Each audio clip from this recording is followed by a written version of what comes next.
Hey everyone, Isho here. Today's video is not gonna be so much a Q&A or a big lecture or like we usually do or talk about things, but rather an invitation for you to come on a journey with me to a place that you've heard about but you've never seen or touched.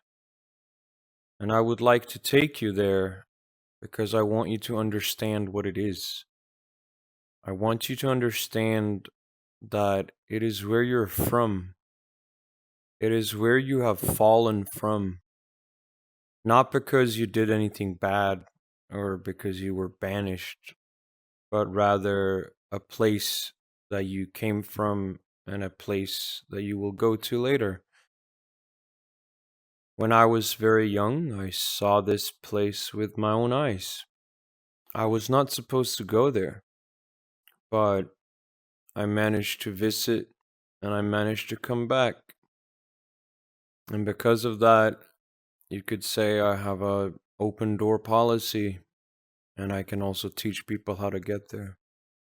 The first thing you have to realize is that the place that you call Earth or the realm that you call physical existence is, according to biblical definition, hell.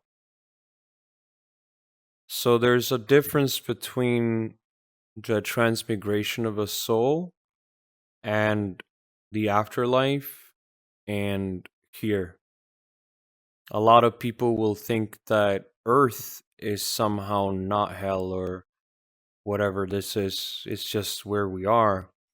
And then when we're done here, we're going to go to either heaven or hell.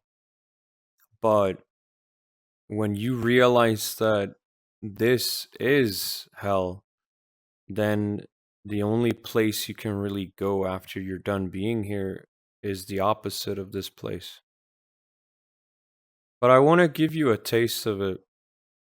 I want you to be able to see it and perhaps help other people understand it as well. We can go there together on an astral journey, and that is why I've chosen this location here, which is a train going through space. In order for us to get to heaven before we die, we have to realize that within the body, within our physical system, there is the lower part of yourself, which is closest to the kingdom, the Malkut. And then there is the higher part, which is Kether and Da'at, connected to the divine. And the heaven is not so much a destination, it's more the default.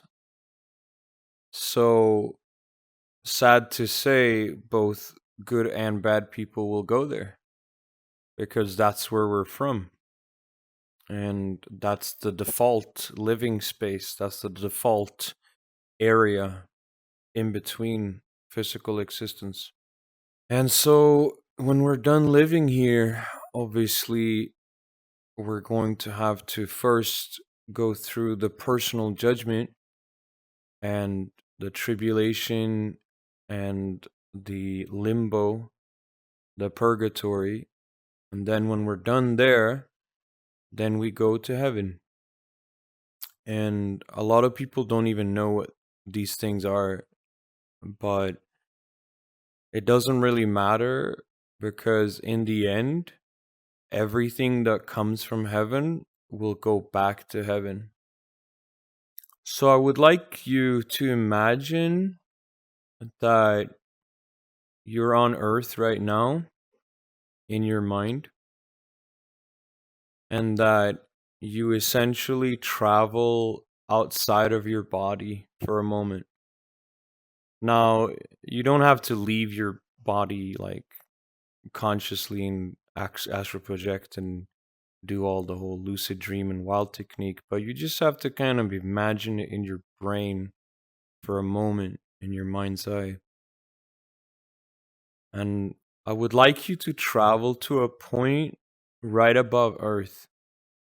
I want you to go into space for a moment and perhaps look at Earth and look at the moon and look at the star, the sun.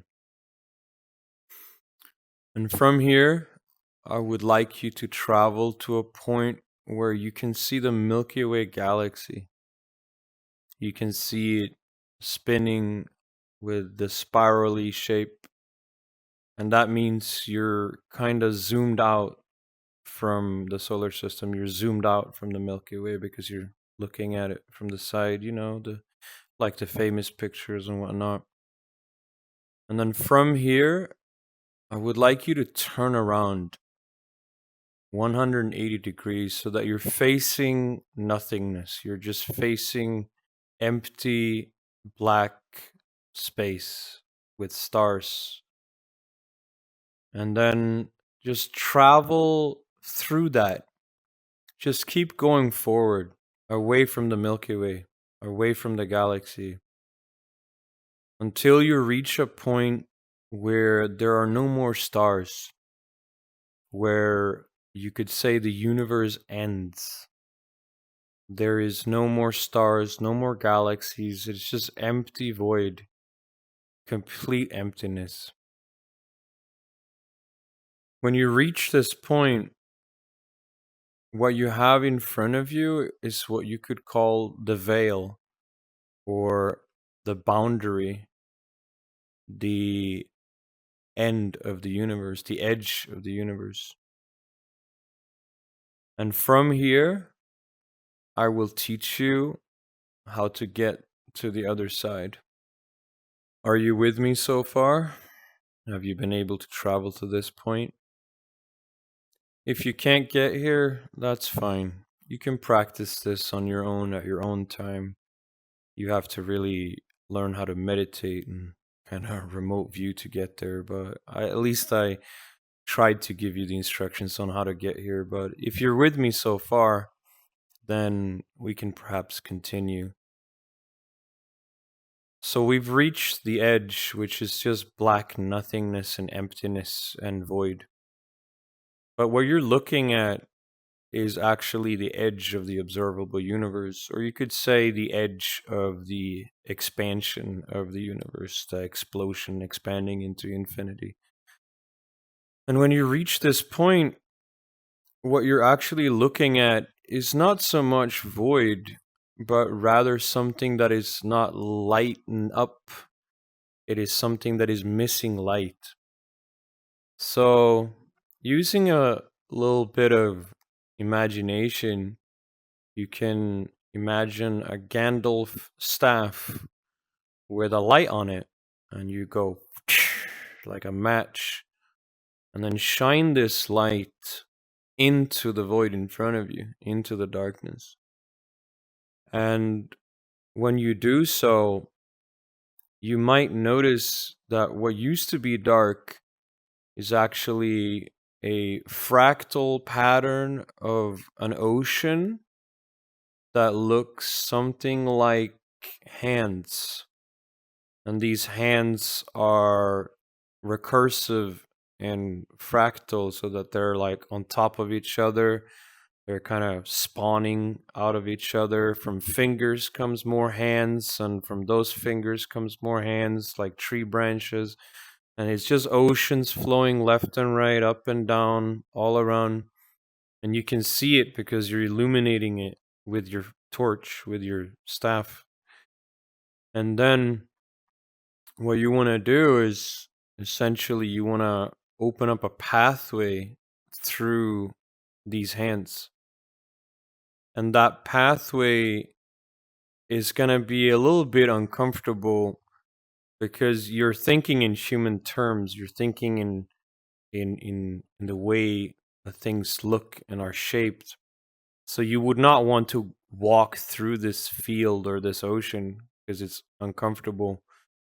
But if you're supposed to do this, if you actually have the right, if you have the key, then you can just use the staff to illuminate your way through and open up a pathway, almost like a tunnel going straight through the ocean.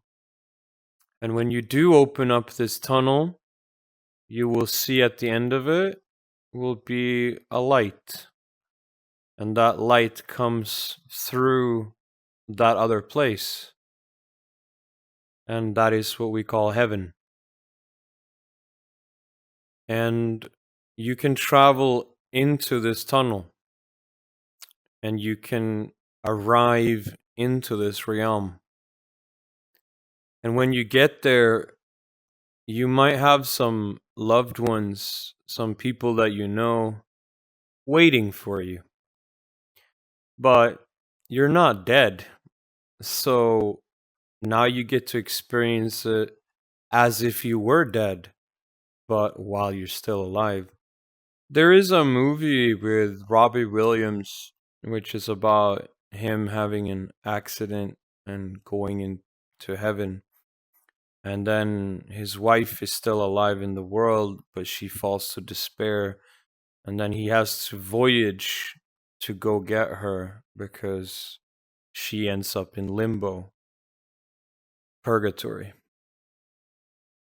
But this place that we visited today, that I brought you to with these instructions, is perhaps very similar to that movie.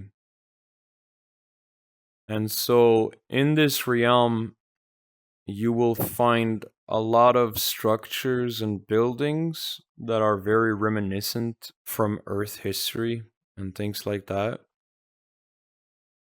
And you will essentially meet all of your friends that you've had that were alive, and you will also meet other people from your family, relatives, if you want to, if you think that's important, if you really want to meet them.